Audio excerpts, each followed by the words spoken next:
This story is called Rings on Her Fingers. Daisy Clark had been in a coma for more than a month when the doctor said that she had finally died. She was buried on a cool summer day in a small cemetery about a mile from her home. May she always rest in such peace, her husband said. But she didn't.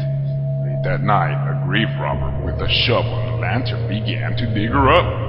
Since the ground was still soft, he quickly reached the coffin and got it open. His hunch was right. Daisy had been buried wearing two valuable rings, a wedding ring with a diamond in it, and a ring with a ruby that glowed as if it were alive. The thief got down on his knees and reached into the coffin to get the rings, but they were stuck fast on her fingers, so he decided that the only way to get them was to cut off her fingers with a knife. But when he cut into the finger with the wedding ring, it began to bleed, and Daisy Clark began to stir.